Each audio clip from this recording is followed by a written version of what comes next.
Assalamualaikum warahmatullahi wabarakatuh. Halo Ibu Setia dan teman-teman semuanya. Salam sejahtera untuk kita semua.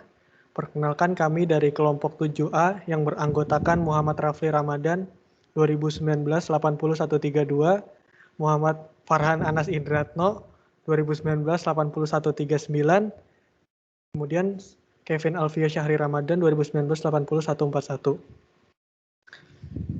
Di kesempatan kali ini, kami kelompok 7A akan membahas mengenai chapter 7, yaitu mengenai job description, performance management and appraisal, job evaluation, and job design. Jadi dalam bab ini, kelompok kami akan menjelaskan beberapa tujuan umum sumber daya manusia dari pekerjaan analisis, seperti uraian tugas atau job description, manajemen kinerja dan penilaian, evaluasi pekerjaan untuk kompensasi, desain dan desain ulang pekerjaan.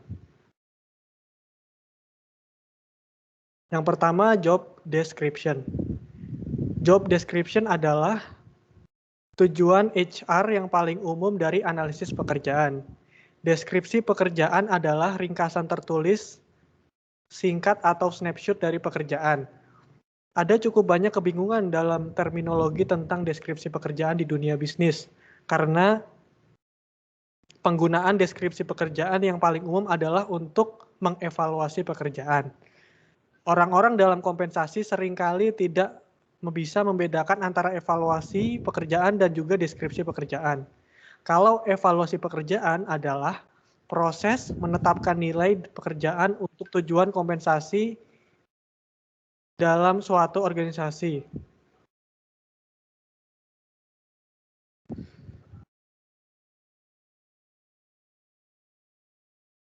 Orang-orang juga mengacaukan analisis pekerjaan dan deskripsi pekerjaan dengan pertanyaan di mana analisis pekerjaan. Pemahaman suatu pekerjaan yang menghasilkan laporan atau ringkasan tertulis deskripsi pekerjaan adalah ringkasan tertulis singkat dari apa yang dipelajari selama analisis pekerjaan. Jadi fungsi terpenting dari deskripsi pekerjaan adalah untuk mengkomunikasikan sifat esensial dari pekerjaan tersebut. Deskripsi pekerjaan ditulis tidak terutama untuk ahli pekerjaan, melainkan untuk pemula pekerjaan. Seorang pakar pekerjaan harus mengenali pekerjaan itu ketika membaca deskripsi pekerjaan. Tetapi tujuan utamanya adalah untuk berkomunikasi dengan seseorang yang tidak begitu akrab dengan pekerjaan itu. Karena inti dari deskripsi pekerjaan adalah untuk mengkomunikasikan esensi pekerjaan kepada seseorang yang tidak terbiasa dengannya, sangat mudah untuk menulis deskripsi pekerjaan yang buruk, tetap ternyata sulit untuk menulis yang baik.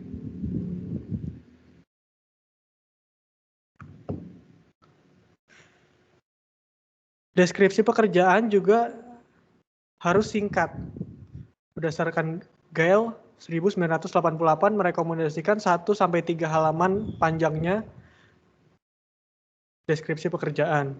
Dan juga Gorpet 1988 juga merekomendasikan agar deskripsi pekerjaan singkat tetapi menghindari batas halaman tertentu. Tidak ada konten atau format yang diterima secara universal untuk deskripsi pekerjaan. Lanjut.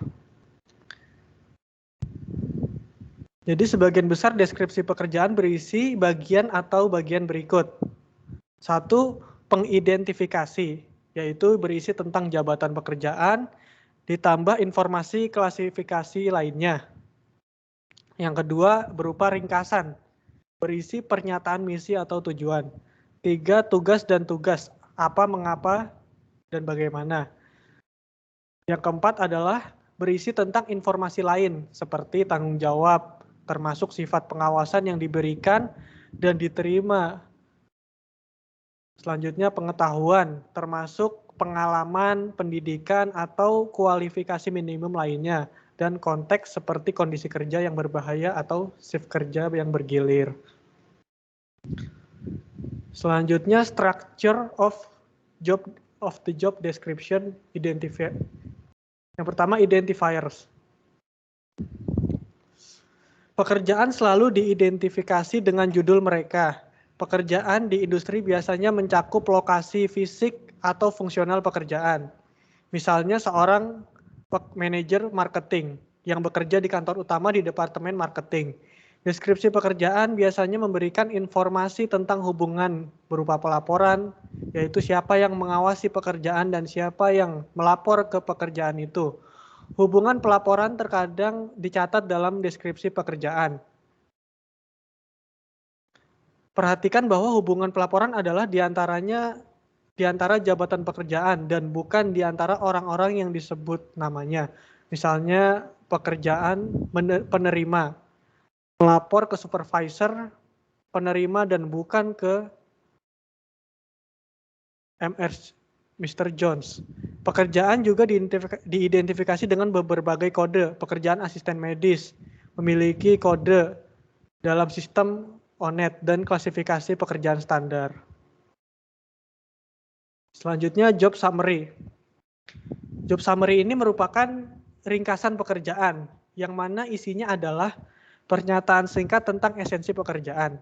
Setelah membaca ringkasan, pembaca harus mengetahui mengapa pekerjaan itu ada, yaitu misi apa yang harus dipenuhi oleh pekerjaan itu. Contoh pekerjaan sebagai asisten medis, yaitu yang memiliki tugas membantu dokter dengan tugas administrasi dan juga klinis. Pekerjaan penerima, yaitu diberikan resources berupa komputer dan suku cadang sehingga bisa memverifikasi bahwa barang yang diterima sesuai dengan tanda terima. Ringkasan ini sangat sulit untuk ditulis. Penilaian diperlukan tentang apa yang harus dimasukkan dan apa yang harus dihilangkan. Lanjut, duties and tasks. What, how, and why. Pada bagian ini, isi pekerjaan dijelaskan lebih lengkap. Biasanya konten dijelaskan dalam istilah yang setara dengan apa yang kami sebut tugas daripada tugas pekerjaan. Tipikal dalam dijelaskan menggunakan sekitar 100 tugas, tapi hanya sekitar 5 hingga 10 tugas. Fungsi sentral utama atau esensial dari pekerjaan tercantum dalam bagian ini. Tugas dan tugas biasanya menjawab 3 pertanyaan. Yang pertama, apa yang dilakukan pemegang pekerjaan? Yang kedua, bagaimana pemegang pekerjaan melakukannya? Yang ketiga, mengapa itu dilakukan? Apa yang dilakukan dijelaskan oleh kata kerja, tindakan, dan objek langsung. Bagaimana tugas dilakukan dijelaskan dengan mengacu pada alat atau peralatan, bahan, dan sebagainya. Mengapa tugas dilakukan juga dijelaskan dengan mengacu pada tujuan, sasaran, atau hasil tugas. Pernyataan tugas harus selalu menggambarkan apa yang dilakukan. Pernyataan tugas dapat menjelaskan mengapa dan bagaimana informasi itu penting atau tidak pasti untuk disimpulkan oleh pembaca. Misalnya dalam pekerjaan asisten medis, yang mana memiliki tugas mewawancarai pasien untuk mendapatkan atau menggali informasi dari si pasien itu. Contohnya dengan mewawancarai mengenai berat badan, tinggi badan, keluhan dari pasien, dan lain sebagainya yang bertujuan mengambil informasi. Selanjutnya, other information. 3 item pertama yaitu pengidentifikasi, ringkasan pekerjaan, dan tugas-tugas sangat penting untuk deskripsi pekerjaan. Informasi lain sering digunakan untuk tujuan SDM tertentu, yang mana dapat dipisahkan dari deskripsi pekerjaan dengan alasan logis tetapi disertakan untuk alasan administratif. Salah satu tujuannya adalah evaluasi pekerjaan. Banyak sistem evaluasi pekerjaan yang menghargai otonomi dan tanggung jawab, sehingga pernyataan tentang kebijaksanaan pekerjaan sering ditemukan dalam deskripsi pekerjaan. Misalnya pernyataan dalam deskripsi yang berbunyi beroperasi secara independen, mungkin merupakan frasa umum dari sistem evaluasi pekerjaan yang menunjukkan tingkat otonomi tertentu. Selanjutnya, isu in job description. Yang pertama, deskriptif versus deskriptif versus perspektif. Deskripsi pekerjaan biasanya ditulis berdasarkan data yang dikumpulkan dari karyawan saat ini, melalui pengamatan, wawancara, survei, dan lain-lain. Karena pekerjaan cenderung dimodifikasi dari waktu ke waktu agar sesuai dengan perbedaan individu dalam minat dan keterampilan yang ada. Manajemen mungkin ingin menggambarkan pekerjaan sebagaimana mestinya atau yang dimaksudkannya daripada seperti saat ini. Namun kami merekomendasikan bahwa deskripsi pekerjaan biasanya menggambarkan bagaimana pekerjaan itu sebenarnya dilakukan. Masalah pergeseran konten pekerjaan untuk perbedaan individu kadang-kadang disebut saat ini sebagai pekerjaan kerajinan, yang mana harus diselesaikan dengan memeriksa beberapa pemegang pekerjaan. Uraian pekerjaan harus cukup luas untuk mencakup sebagian besar atau semua pemegang jabatan saat ini, yang mana digambarkan sebagai mengharap masalah jika pekerjaan digambarkan sebagaimana seharusnya atau perspektif dari bagaimana atau deskriptif. Misalnya jika salah satu pernyataan tugas adalah melompati gedung tinggi dalam satu lompatan, maka akan ada masalah dengan perekrutan dan evaluasi pekerjaan, dan staf pelatihan juga tidak akan menyukainya. Selanjutnya present versus future. Deskripsi pekerjaan biasanya menyajikan gambaran pekerjaan seperti sekarang atau jika tidak sekarang. Setidaknya ketika analisis pekerjaan selesai. Karena laju perubahan yang cepat, terutama yang berkaitan dengan teknologi, banyak yang mungkin enggan menghabiskan waktu dan energi untuk menghasilkan deskripsi pekerjaan yang cepat ketinggalan zaman. Beberapa bahkan melangkah lebih jauh dengan menyarankan bahwa analisis pekerjaan tidak ada gunanya karena pekerjaan sebagai entitas statis adalah sesuatu dari masa lalu. Hal tersebut disetujui bahwa semakin cepat sesuatu berubah, semakin sering deskripsi pekerjaan harus diperbaharui agar akurat dan juga relevan. Namun manajemen kerja memerlukan pemahaman tentang sistem saat ini, yaitu manajer harus mengetahui apa yang dilakukan pekerjanya untuk memantau, mengevaluasi, membimbing, merencanakan, dan secara umum menjalankan fungsi manajemen. Oleh karena itu, analisis pekerjaan baik formal maupun informal menjadi semakin penting seiring dengan meningkatnya perubahan karena manajemen harus memahami apa yang harus dilakukan agar pekerjaan yang dilakukan efektif. Lanjut. Pertimbangan utama. Analisis pekerjaan dimulai dengan identifikasi pekerjaan berdasarkan judulnya dan mungkin informasi pengidentifikasi lainnya. Setidaknya analisis pekerjaan harus menghasilkan tugas yang penting. Dengan kata lain, analisis pekerjaan harus mengungkap apa yang dilakukan pekerjaan sehingga konten pekerjaan dapat dikomunikasikan kepada individu yang bukan ahli pekerjaan. Apa yang dilakukan pekerja harus ditunjukkan dalam deskripsi pekerjaan sebagai kalimat yang mengandung kata kerja, tindakan, dan juga objek langsung. Setiap metode yang menyediakan deskriptor berorientasi kerja seperti analisis pekerjaan fungsional, teknis insiden kritis, metode analisis pekerjaan kombinasi atau CJAM untuk menghasilkan informasi yang dibutuhkan untuk deskripsi pekerjaan.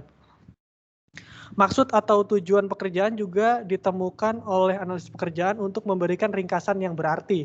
Sejauh ini tujuan HR dari deskripsi pekerjaan di luar menjelaskan inti pekerjaan,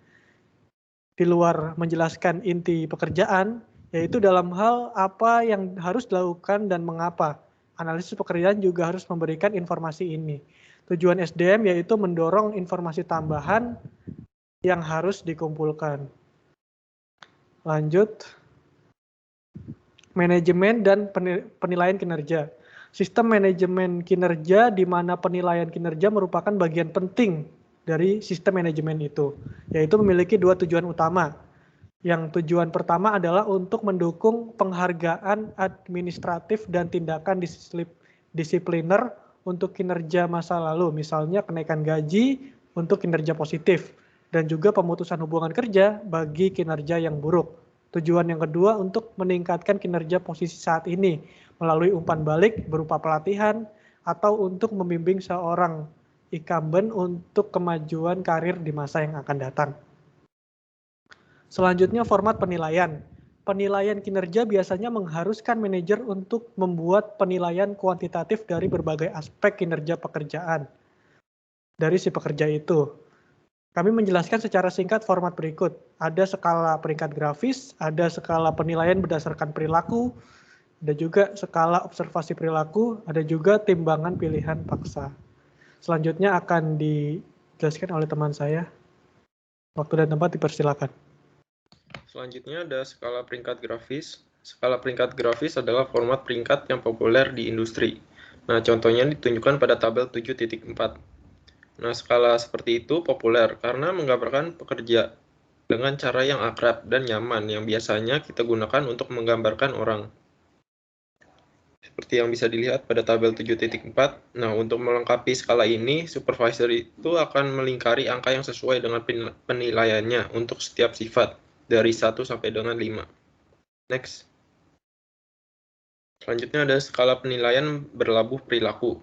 Gagasan utama dengan skala penilaian yang ditambahkan secara perilaku atau bars adalah untuk memberikan deskripsi perilaku jangkar untuk membantu orang memahami apa arti poin pada skala penilaian. Nah, di sini ada contoh pada gambar 7.1 untuk mengevaluasi praktik pemeriksaan anggota fakultas.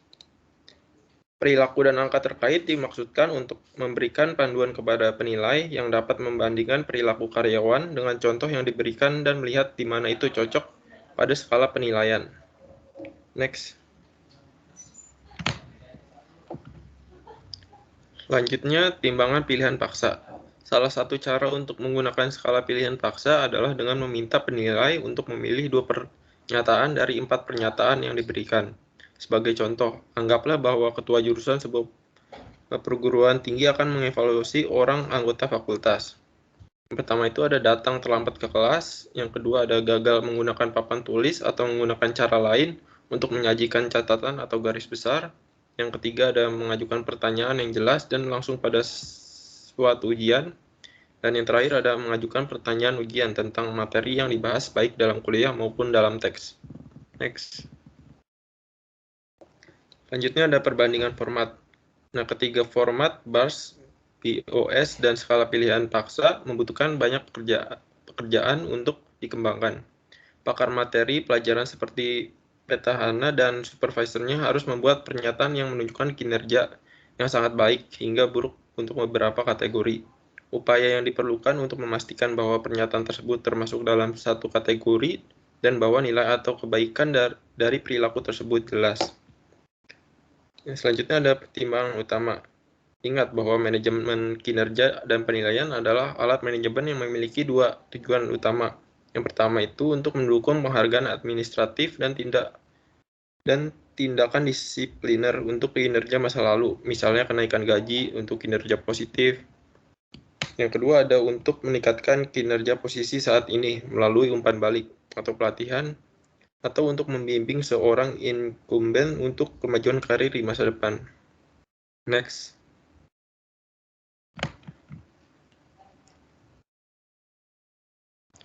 Selanjutnya ada deskripsi pekerjaan perilaku. Meskipun fungsi utama penilaian kinerja adalah menjadi alat manajemen untuk memberi penghargaan dan pembinaan, sistem penilaian kinerja pada dasarnya dapat dikembangkan untuk menggantikan manajemen itu sendiri.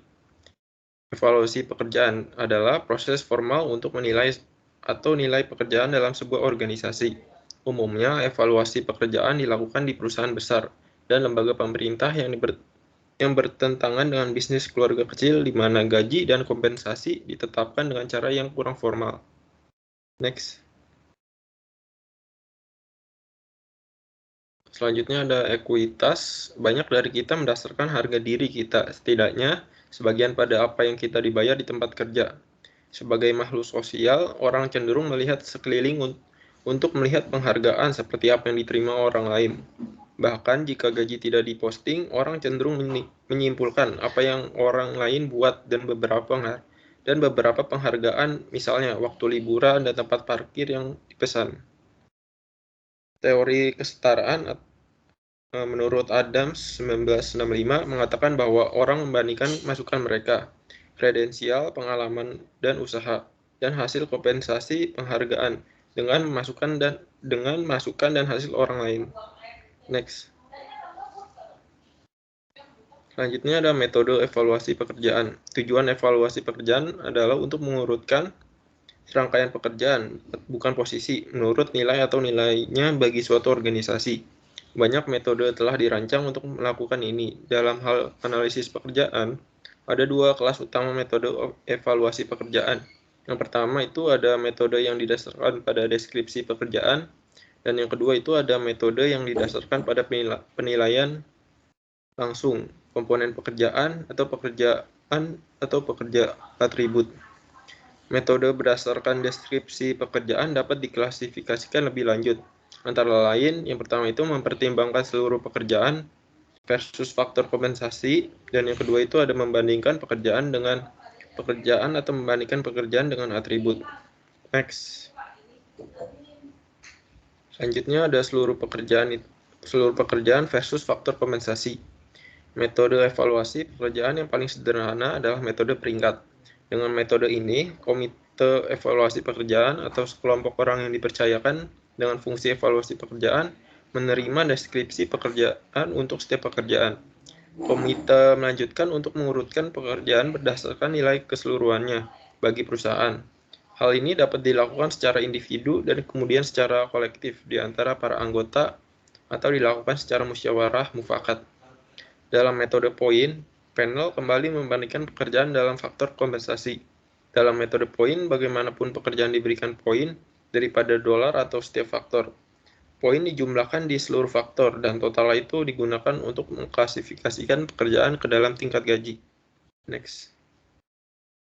Selanjutnya membandingkan pekerjaan versus atribut. Metode evaluasi pekerjaan yang paling umum digunakan saat ini disebut metode faktor titik. Seperti metode perbandingan faktor dan metode poin, metode faktor poin mengevaluasi setiap pekerjaan pada setiap faktor yang dapat dikompensasikan. Namun, menggunakan jabatan untuk membuat skala evaluasi, deskripsi naratif dari setiap tingkat atau tingkat faktor digunakan untuk memberikan panduan komite dalam evaluasinya. Next. Di sini ada contoh faktor kompensasi tunggal ditunjukkan pada tabel 7.7, bisa dilihat sendiri, dan tabel 7.8. Kedua tabel tersebut mencoba memberikan standar untuk mengevaluasi faktor kompleksitas pekerjaan. Setelah level atau derajat dipilih, maka nilai poin ditetapkan secara otomatis. Perbedaan antara tabel 7.7 dan 7.8 adalah bahwa tabel 7.8 telah dimodifikasi untuk diterapkan secara khusus pada pekerjaan. Selanjutnya akan dilanjutkan oleh teman saya. Selanjutnya ada metode penilaian langsung. Jadi metode poin faktor itu memerlukan penilaian berdasarkan deskripsi pekerjaan. Namun metode evaluasi pekerjaan lain telah dirancang yang bekerja secara langsung dengan data analisis pekerjaan tentang pekerjaan dan atribut pekerja. Di sini kami menjelaskan dua pendekatan utama. Yang satu didasarkan terutama pada atribut kerja dan satu didasarkan terutama pada atribut pekerja. Yang kedua, metode menggunakan sarana statistik daripada penilaian manusia untuk mencocokkan informasi pekerjaan yang harus dibayar. Dalam metode faktor poin, pentingnya faktor yang dapat dikompensasi ditentukan oleh jumlah poin yang dialokasikan ke level setiap faktor. Namun dengan metode statistik, bobot tersebut dapat diturunkan untuk ukuran atribut pekerjaan yang menggantikan faktor yang dapat dikompensasi. Kemudian ada pertimbangan utama. Jadi hasil evaluasi pekerjaan dalam urutan peningkatan pekerjaan atas dasar nilai relatif. Jadi untuk melakukannya dengan baik, analisis pekerjaan itu harus menyediakan informasi yang dapat dibandingkan di seluruh pekerjaan. Yaitu analisis pekerjaan harus memberikan informasi tentang atribut yang sama di seluruh pekerjaan agar berguna. Next. Lalu ada penelitian tentang evaluasi pekerjaan. Jadi agar berguna, evaluasi pekerjaan itu memiliki dua persyaratan utama. Yang pertama, untuk memberikan informasi yang akurat tentang pekerjaan, dan yang kedua, untuk dapat mengevaluasi informasi pekerjaan yang diperoleh secara konsisten. Meskipun kami tidak mengetahui perbandingan hasil evaluasi pekerjaan langsung atau komponen dan deskripsi pekerjaan atau komite evaluasi, analisis logis mengarahkan kami untuk menganggap bahwa metode langsung itu memiliki keunggulan dalam konsistensi di seluruh pekerjaan dan pengaturan. Sedangkan metode panel itu memiliki keunggulan dalam hal mempertimbangkan informasi yang lebih spesifik serta bervariasi. Kemudian di sini ada tujuan desain atau mendesain ulang pekerjaan. Jadi mendesain suatu ulang pekerjaan itu dimaksudkan untuk dapat memenuhi 3 jenis kebutuhan organisasi, seperti kebutuhan sistem produksi, kebutuhan sosial organisasi, dan kebutuhan pekerja individu. Perancang itu perlu memperhatikan masing-masing ini sambil mempertimbangkan kemungkinan tata letak kerja fisik dan fungsionalnya. Lalu ada kebutuhan sistem produksi. Meskipun logika sistem produksi paling mudah untuk divisualisasikan jika Anda berpikir tentang jalur perakitan, maka ini berlaku untuk semua jenis organisasi. Idenya adalah bahwa pekerjaan itu harus dirancang agar efisien sehingga output maksimum akan dihasilkan dari input serendah mungkin. Pekerjaan juga harus dirancang untuk dapat menangani ketidakpastian teknologi, untuk menangani peralatan yang tidak dapat diandalkan, tingkat otomatisasi, dan sebagainya. Dalam beberapa tahun terakhir, peningkatan kualitas produk dan layanan itu semakin penting. Jadi di sini pada intinya pekerjaan itu perlu dirancang untuk dapat berkontribusi pada pencapaian misi organisasi. Next. Kebutuhan sosial organisasi. Ada struktur sosial utama untuk setiap organisasi. Struktur seperti itu mencakup seperti peran, tradisi, hubungan pelaporan, jalur karir, interaksi antar pekerja, dan sebagainya. Organisasi ini membutuhkan perekrutan dan pelatihan untuk dapat mempertahankan struktur ketika orang-orang dan keluar dari organisasi. Mendesain atau mendesain ulang pekerjaan itu perlu mempertimbangkan bagaimana struktur pekerjaan itu akan mempengaruhi struktur sosial secara lebih umum. Secara khusus, proses desain atau mendesain ulang pekerjaan itu perlu mempertimbangkan dampaknya terhadap pergantian, perhatian, dan seleksi. Nah, selanjutnya ada kebutuhan pekerja individu. Di sini ada beberapa faktor. Yang pertama ada faktor lingkungan fisik, menyangkut keamanan dan kenyamanan. Kemudian ada faktor konten pekerjaan, yaitu ada otonomi, kedua masukan, ketiga variasi keterampilan, keempat variasi tugas, dan yang terakhir signifikasi tugas. Lalu ada faktor internal hubungan sosial, ada pengakuan prestasi, kedua kontak sosial atau saling ketergantungan antar pekerja, yang ketiga ada kepemimpinan dan pendampingan, yang keempat ada dukungan sosial, dan terakhir ada faktor jalur karir. Faktor jalur karir, yaitu yang pertama ada jalur karir dan yang kedua ada pengembangan pribadi. Next. Selanjutnya ada keputusan desain. 3 jenis keputusan itu harus dibuat dalam mengalokasikan tugas untuk mendesain pekerjaan, yaitu memutuskan tugas apa yang akan diselesaikan oleh orang-orang, mengalokasikan tugas ke pekerjaan, dan memutuskan bagaimana suatu pekerjaan tersebut akan berhubungan satu sama lain. Jadi keputusan tersebut itu dapat mewakili proses mendesain pekerjaan. Kemudian ada dicapai oleh sebagian orang atau diraih oleh sebagian orang. Jadi ketika pekerjaan sederhana itu dapat diselesaikan dengan mengikuti aturan yang jelas, maka mesin itu memiliki keunggulan tersendiri dibandingkan manusia karena mesin tersebut itu lebih andal dan tidak mudah lelah. Kita pekerja itu membutuhkan solusi untuk memecahkan suatu masalah yang merupakan pengecualian terhadap aturan, atau ketika pekerjaan itu kompleks, maka orang memiliki keunggulan yang berbeda di atas mesin karena menciptakan solusi original untuk masalah tersebut. Next. Di sini ada alokasi tugas. Jadi tugas itu dikelompokkan bersama untuk membentuk pekerjaan. Dalam beberapa kasus, pekerjaan tersebut sangat ditentukan oleh peralatan yang digunakan dalam pekerjaan. Peralatan besar contohnya seperti derek, bulldozer, dan truk semuanya. Ketiga contoh tersebut itu dirancang untuk dapat dioperasikan oleh satu orang. Lalu ada hubungan kerja. Sebagian besar hubungan yang berkembang antara pemegang pekerjaan itu disebabkan oleh kedekatan fisik. Orang mengenal orang lain dekatnya. Fungsi kerja itu juga dapat mengikat pekerja bersama-sama. Misalnya seorang pengemudi mobil balap itu harus beruntung pada krupitnya untuk dapat mengganti ban, mengisi bahan bakar, dan sebagainya. Jadi saling ketergantungan seperti itu dapat menyebabkan pemilik tim itu memulai diskusi tentang seberapa baik kinerja mereka sebagai suatu tim. Next. Selanjutnya ada desain pekerjaan untuk penyandang disabilitas. Analisis pekerjaan itu akan mempertimbangkan 3 hal. Hal pertama adalah penyandang disabilitas tertentu itu dan sifatnya disabilitas. Yang kedua, apakah disabilitas tersebut memang menyebabkan kesulitan untuk penyelesaian pekerjaan seperti yang dilakukan pada saat itu dan jika ada masalah. Dan yang terakhir, apakah masalah tersebut dapat diatasi dengan alasan. Lalu ada memproses desain ulang. Menyadari kemungkinan trade-off di dalam desain pekerjaan, Morgeson dan Champion pada tahun 2002 menggambarkan proses 4 langkah yang dapat digunakan untuk mendesain ulang pekerjaan dan secara eksplisit mengakui trade-off untuk menghindari atau meminimalkannya. Next. Nah, jadi pada proses desain ulang tersebut ada 4 langkah. Langkah pertama yaitu tentukan klaster tugas. Langkah kedua memberi peringkat gugus tugas. Langkah ketiga adalah gabungkan gugus tugas. Dan langkah keempat yang langkah terakhir adalah mengevaluasi hasilnya. Nah, jadi di sini ada yang terakhir ada penerapan. Jadi perancangan ulang pekerjaan itu memiliki implikasi untuk sistem organisasi lain yang dijelaskan dalam bab ini dan bab berikutnya. Mengubah sifat pekerjaan akan mempengaruhi deskripsi pekerjaan, penilaian kinerja, kompensasi, penempatan staf, dan pelatihan. Maka saat penyelesaian ulang pekerjaan sebaiknya melibatkan banyak pihak selain insinyur industri. Kemudian para petahana yang kemungkinan akan terpengaruh, manajer mereka dan profesi sumber daya manusia juga harus dilibatkan dalam perencanaan dan pelaksanaan perubahan. Baru-baru ini psikologi industri dan organisasi menjadi lebih tertarik pada isu-isu seputar kesehatan dan keselamatan. Dengan demikian, penyertaan faktor tahapan usia itu bisa jadi sangat penting. Misalnya, gugus tugas tersebut dapat dievaluasi untuk tingkat kecepatan atau kecepatan kerja yang sesuai jika persyaratan saat ini menuntut kinerja yang terlalu cepat atau dengan demikian menuntut secara fisik atau terlalu lambat dan dengan demikian membosankan atau kluster tugas tersebut dapat dievaluasi apakah kluster tugas itu mengekspos petahana atau tim terhadap bahaya lingkungan. Sebelum saya akhiri presentasi pada materi ini, saya ingin mengingatkan kembali kepada teman-teman semua untuk tetap saling menjaga kesehatan serta melakukan protokol kesehatan yang telah ditetapkan oleh pemerintah. Dengan itu, semoga kita selalu diberikan kesehatan selalu oleh Tuhan Yang Maha Esa. Assalamualaikum warahmatullahi wabarakatuh.